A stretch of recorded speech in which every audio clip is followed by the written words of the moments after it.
Kami dari Panitia Ramadan di Kampus Masjid Islamic Center akan menyampaikan beberapa informasi. Informasi yang pertama, ceramah taraweh pada malam ini akan diisi oleh Bapak Profesor Dr. Muhammad Amin Rais M. Beliau akan refleksi dan juga Pak MPR di periode 1999 sampai 2004. Kemudian umum pusat 1995 sampai tahun 2000. Kedua, selaku sholat pada malam ini, Ustaz Atul PS para Fakultas Islam Universitas Islam. Tiga,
kampus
Demikian informasi yang dapat kami sampaikan. Kurang dan lebihnya kami mohon maaf. Nun wal qalami wa ma yasturun. Wassalamualaikum warahmatullahi wabarakatuh.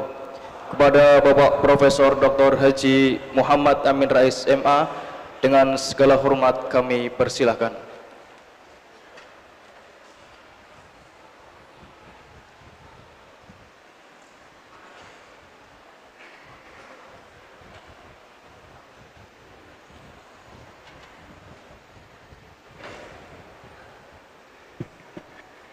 Assalamualaikum warahmatullahi wabarakatuh. Alhamdulillahirabbil alamin. Wassalatu wassalamu ala asyrafil mursalin wa ala alihi wa sahbihi ajma'in. Jamaah salat Isya dan Tarawih yang dimuliakan Allah, yang saya hormati, saya cintai, dan segenap barangkali sebagian dosen, adik-adik, anak-anak mahasiswa-mahasiswi yang saya sayangi, saya akan menyampaikan kuliah 7 sampai 10 menit ya, mengenai tujuan puasa kita ini. Ya. Tadi Bapak Imam sudah membacakan ayat 183 ya, bahwa kita itu berpuasa supaya menjadi manusia yang bertakwa, la'allakum tattaqun. Nah, sekarang perhatikan ayat kedua surat Al-Baqarah ya. Alif Lam Mim dzalikal kitabu la raiba fihi hudzal lil muttaqin ya. Jadi Quran itu hudzal lil muttaqin. Jadi bukan hudzal lil muslimin, bukan hudzal lil mukminin, bukan hudzal lil muhsinin, bukan hudzal lil dzakirin dan lain-lain, tapi kita membaca Quran itu adalah hidayah, guidance of life, pedoman hidup untuk orang yang bertakwa. Nah, sementara kita berpuasa supaya menjadi hamba Allah yang bertakwa. Nah, kalau kita mau melihat perincian dari karakteristik sifat-sifat atau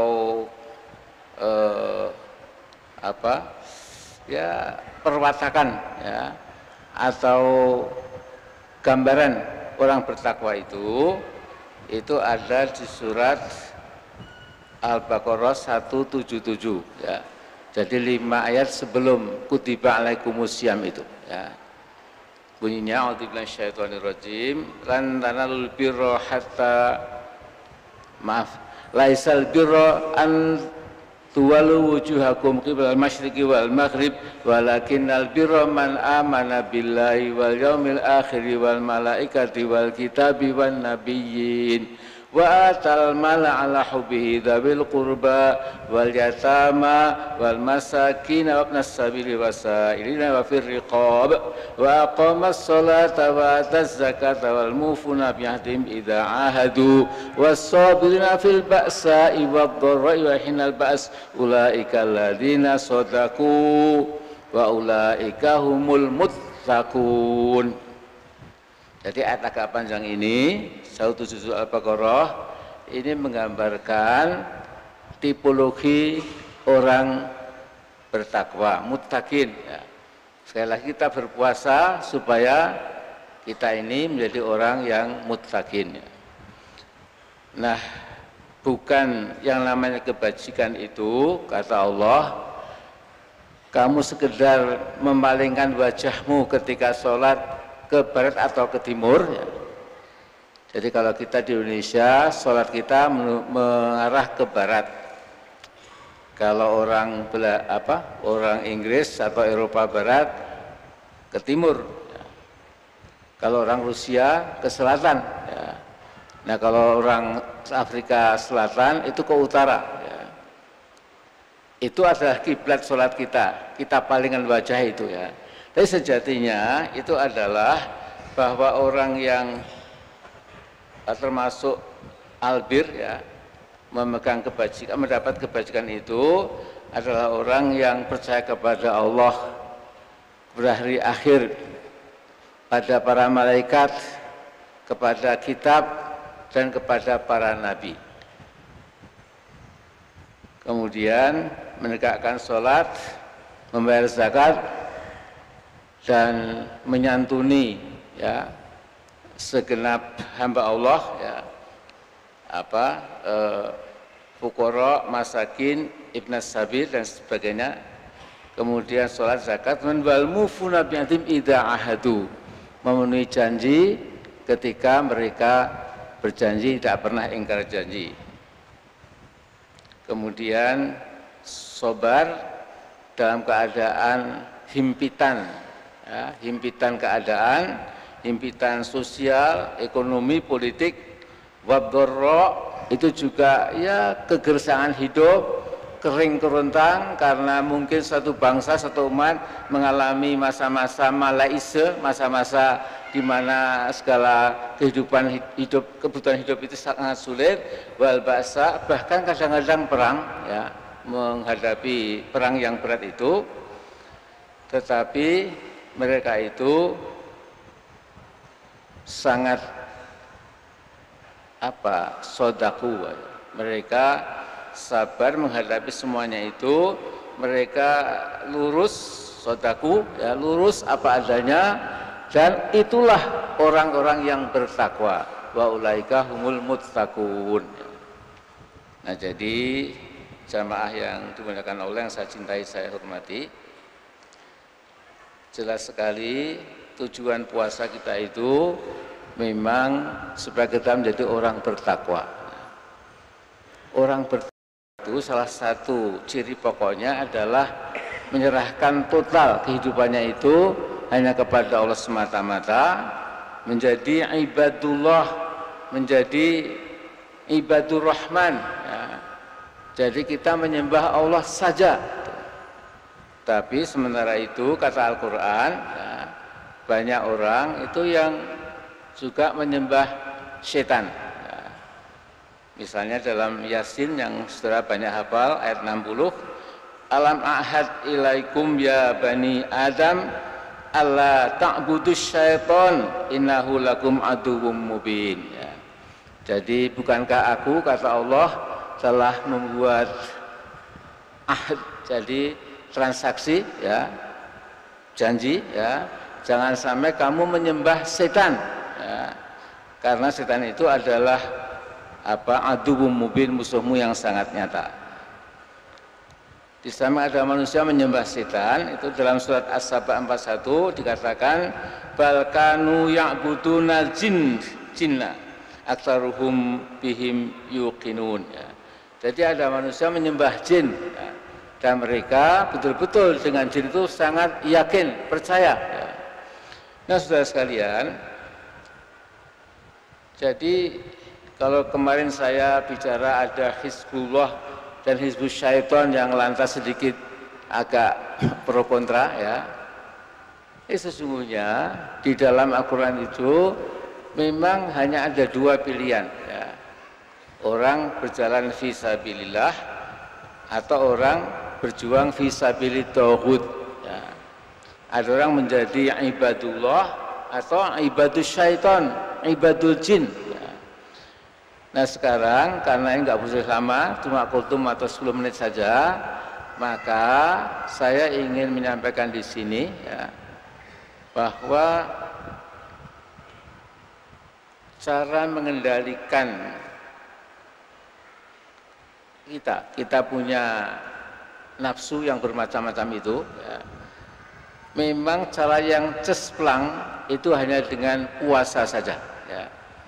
Ya bisa dengan zikir, dengan sholat, dengan segala macam, ya. Tetapi kalau di dalam Al-Quran itu, ya, memang puasa itu akan mengangkat kita jadi orang bertakwa, dan ciri orang bertakwa itu telah mengatasi hawa nafsunya.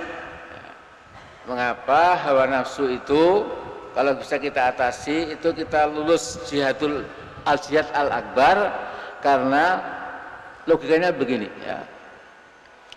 Jadi Nabi SAW beserta para sahabat baru pulang dari perang Uhud yang amat sangat berat. Kita tidak menang, tidak kalah, ya. Kemudian Nabi bersabda, roja'na minal jihadil asghar ilal jihadil akbar. Kita ini baru pulang meninggalkan jihad kecil-kecilan, dan kini kita akan menghadapi jihad besar-besaran, ya.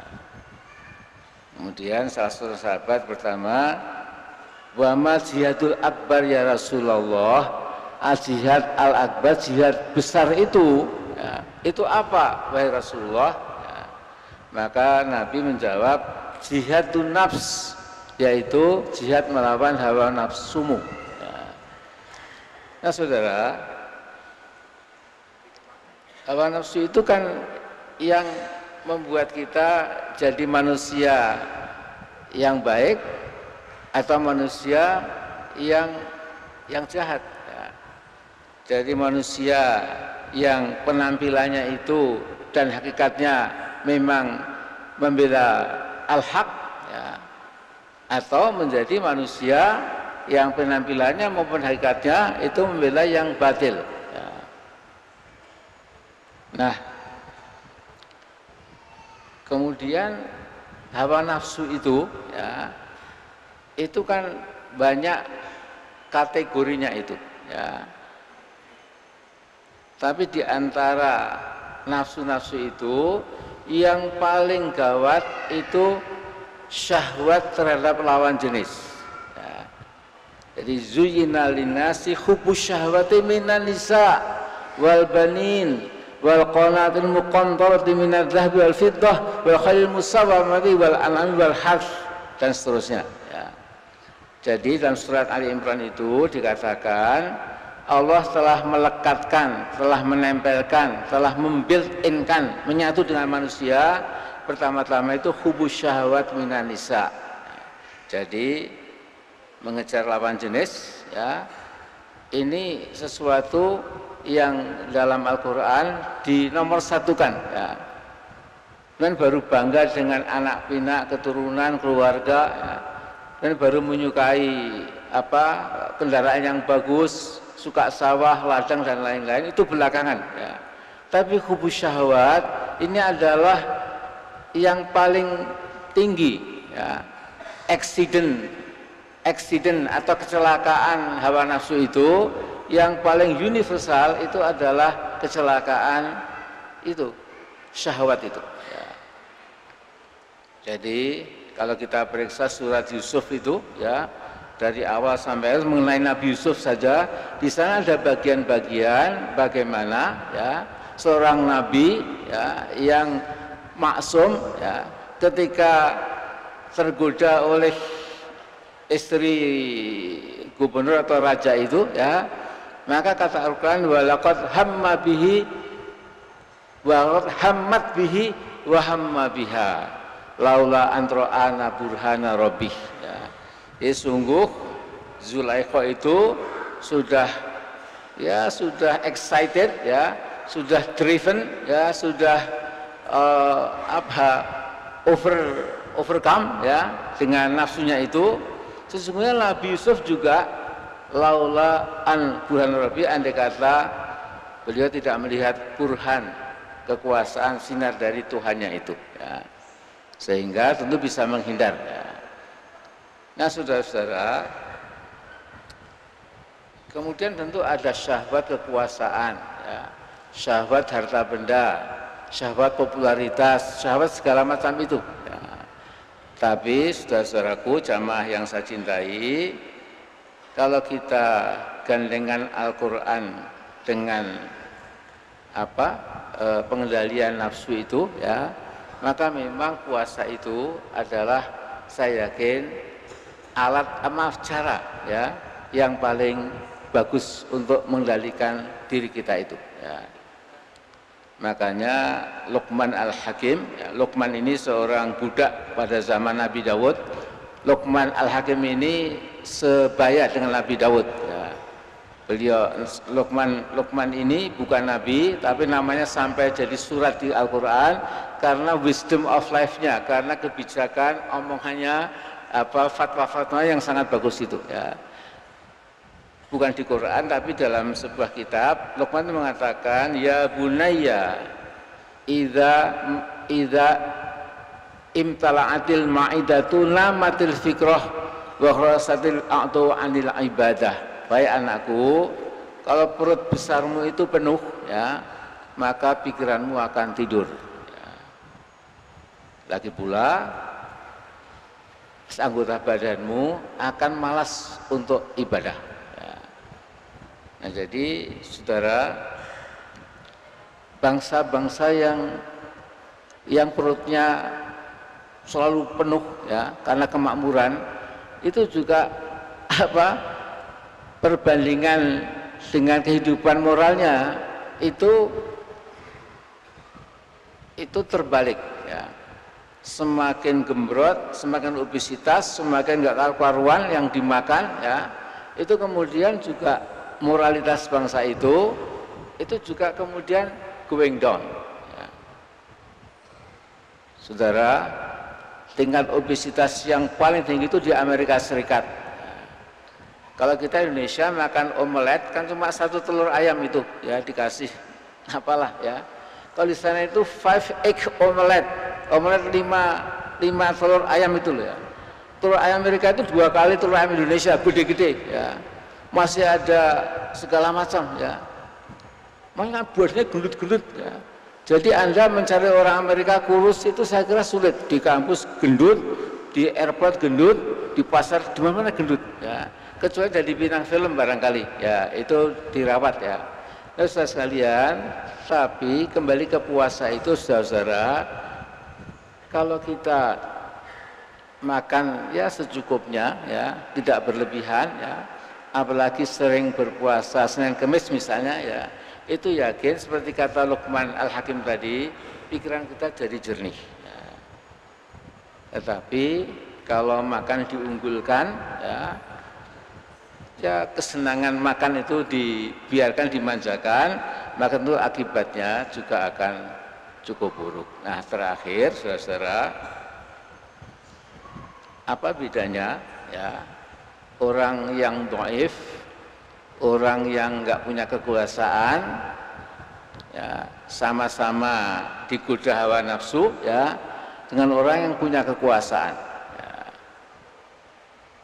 Kalau orang kecil ya mungkin fantasinya itu ya sebatas fantasi ya, dia nggak ada kemampuan, nggak ada kesempatan ya, nggak bisa apa-apa ya, jadi cuma ya dreaming ya. Kalau orang punya kekuasaan ini berbahaya sekali ya. Orang punya kekuasaan tidak punya kemampuan mengendalikan dirinya, hawa nafsunya diumbar, maka saya kira itu adalah adalah musibah bagi satu bangsa ya. Nah, jadi kumpulan anak manusia yang namanya umat atau bangsa itu ya, kalau penguasanya rata-rata mengendalikan diri, spirit puasa dijadikan jadikan pegangan ya, maka insya Allah pemimpin dan bangsa bersangkutan juga akan lebih kurang bagus ya. Tetapi kalau sebuah bangsa, sebuah umat pimpinannya itu punya kekuasaan kemudian menyembah hawa nafsu ya, maka silakanlah orang itu ya. Karena saudara sekalian, itu selain manusia ada yang menyembah syaitan ya, menyembah jin, juga ada yang menyembah hawa nafsu ya. Dalam surat Al-Furqan 43 Allah berfirman, ara'aita man ittakhadha ilahu hawah afa anta takunu alaihi wakila. Muhammad, apakah kamu melihat orang yang telah menjadikan hawa nafsu sebagai Tuhannya ya. Apakah engkau mampu memelihara mereka dari keterpurukan ya. Am tahsabu anna aktsarahum yasmauna aw yaqilun ya. Apakah kamu menyangka Muhammad orang yang menyembah nafsunya itu masih punya kemampuan mendengar dan kemampuan melihat ya, membedakan mana yang hak mana yang batil ya. Tentu tidak ya, tidak bisa, sehingga dikatakan inhum ila kal an'am balhum adallu sabila, mereka itu seperti binatang ternak bahkan lebih sesat lagi ya. Nah, sekali lagi saudara-saudaraku jamaah yang saya hormati, puasa kita ini mari kita jadikan acara tiap setahun sekali ya, untuk mendetoksi ya makanan kita, dan juga detoksi rohani kita ya. Di samping kita jadi sehat, jadi lebih bugar karena sehat, puasa itu menyehatkan, maka juga tidak kalah penting, bahkan lebih penting itu adalah detoksi berbagai macam penyakit rohani kita itu ya. Jadi mari kita puasa sungguh-sungguh gitu. Kalau nanti pada akhir puasa Anda turun berat badannya sampai 2 kilo, 1,5 kilo, itu insya Allah itu pertanda makbul insya Allah ya. Tapi kalau selesai puasa tambah bobotnya itu agak gawat ya. Berarti tiap malam makanya dilipat gandakan itu karena siangnya nggak bisa lantas malamnya ngamuk gitu ya. Saya kira itu saja, lebih kurang, dan mudah-mudahan besok kita mulai puasa dan kita senang sekali tidak ada perbedaan masuk satu Ramadan dan katanya besok juga kita bisa berhari raya bersama ya. Ini kebersamaan penting ini sekarang ini ya. Karena kalau mengganti pemimpin juga harus bersama-sama kita ya. Assalamualaikum warahmatullahi wabarakatuh.